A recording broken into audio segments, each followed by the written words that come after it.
best player you ever coached? Jamal Mashburn. He was the best college player I've coached. The way he carries himself, he's a wonderful, wonderful family man. He just has a total package. Jamal Mashburn Sr., born November 29th, 1972. Longevity in the NBA isn't about how high you can jump. It's how you manage your decline of athleticism while your skill level goes up. Words of today's feature Jamal Mashburn, giving game on what he was able to learn over his 12 seasons in the NBA. A career that could have easily extended closer to the 20-year mark had he not experienced his body separating from his mind in the player he knew how and wanted to be from the player he was allowed to be because of injuries. Jamal Mashburn made one All-Star team in his career close to the end of his career in 2003 and feels he should have made much more, and I agree. In fact, you can find many interviews where his name is brought up and the sentiment isn't the same. That when Jamal Mashburn was in his bag, he was one of the best players in the league. What I like about Jamal most is when it comes to basketball and life, he was a student of the game when he played, picking the brain and trying to understand the legends he was around, from Michael Jordan to Pat Riley, Derek Coleman, and Popeye Jones. No matter your level of accomplishments, he always felt there was something he could learn from you.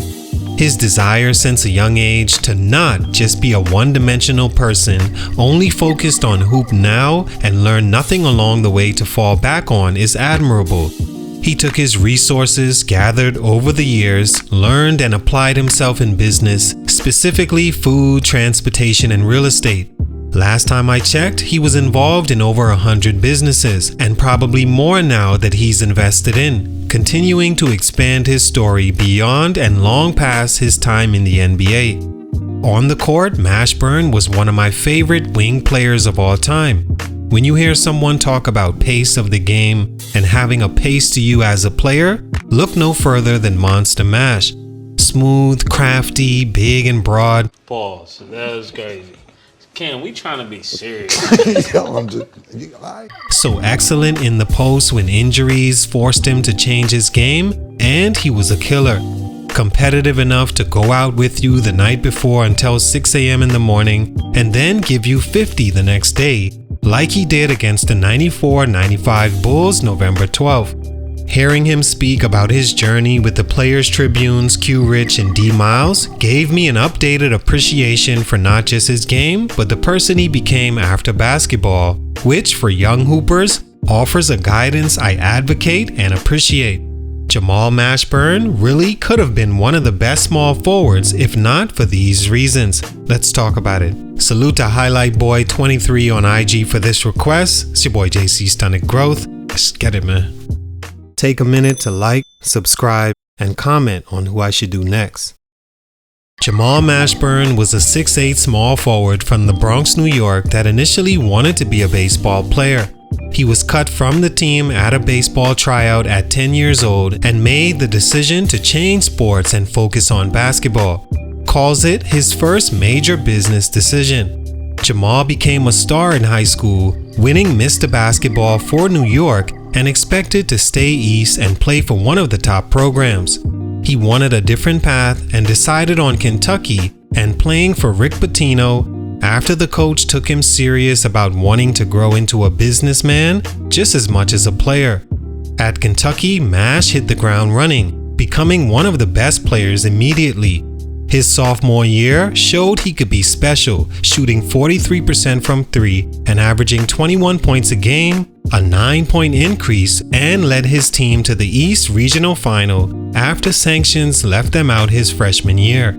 He came back for a junior year even though he would have been a lottery pick in '92. That year was much the same as he enjoyed team success, making the semi-final game, upping his assists and rebounds. Nothing much to prove, he entered the NBA draft and was taken 4th overall by the Dallas Mavericks. Stunt number 1, the days of microfracture surgery. In the early 90s, as you would expect, medicine wasn't where it is now in many ways, some very important to the career and player we got to see in Jamal Mashburn. At the time, doctors, we later learned, were pretty much experimenting with a surgical procedure for athletes that's now defunct that changed the careers of many players. Penny, Allen Houston, Amari, Chris Webber, Mashburn all became very different players after having microfracture surgery, mainly severely less athletic, that sent their careers rapidly in decline. For Mashburn to even have the career he did after the 95-96 season is amazing. Quickly, microfracture surgery is basically replacing the articular cartilage in the knee with fibrocartilage, which doesn't perform as well as the original articular cartilage.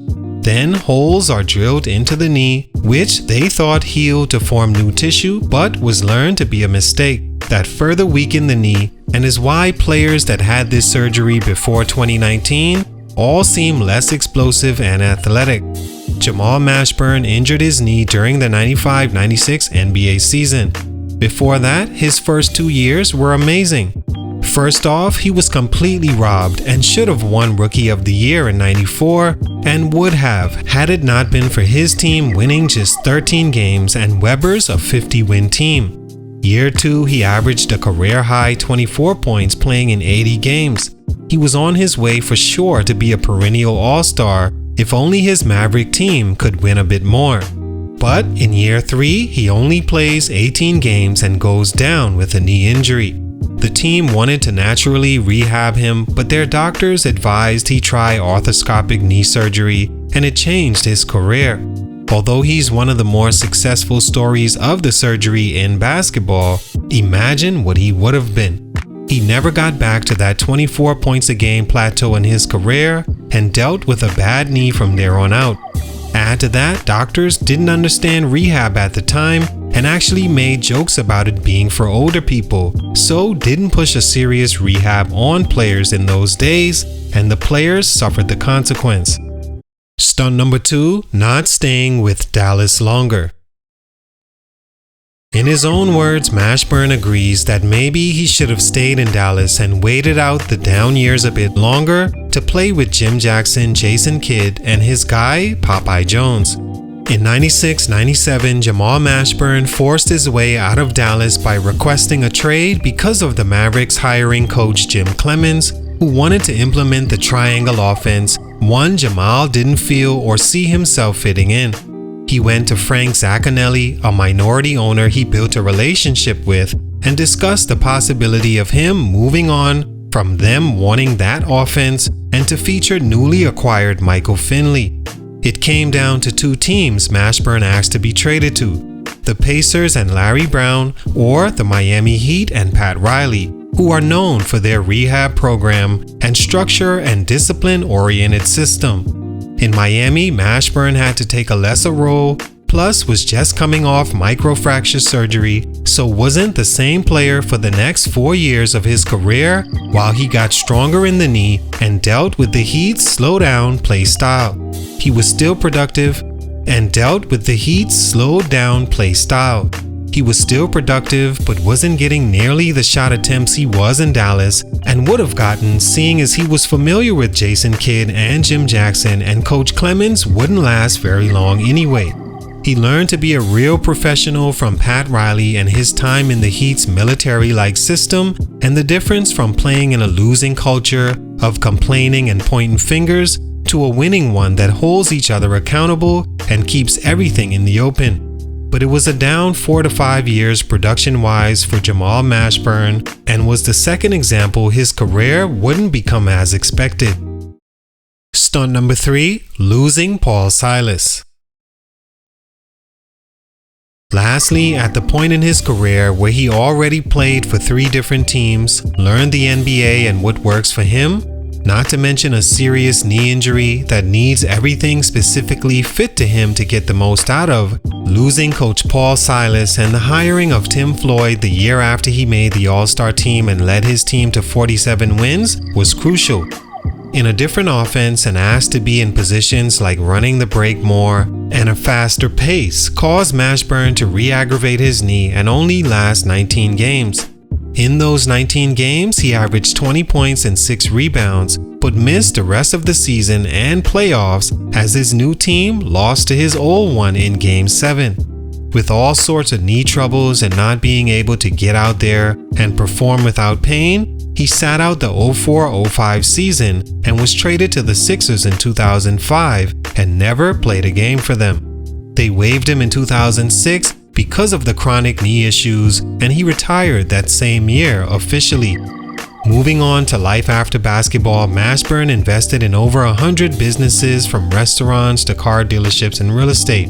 He had a successful transition and also has a son that's like a mini him and NBA prospect with real game. All in all, Jamal Mashburn was one of my favorites to watch growing up. He had this mid-range crossover he did that you knew was coming, but defenses couldn't stop it. He had a solid career and transitioned into a respected businessman, but for these reasons, his growth was stunted. It's your boy JC Stunted Growth, and I'm out.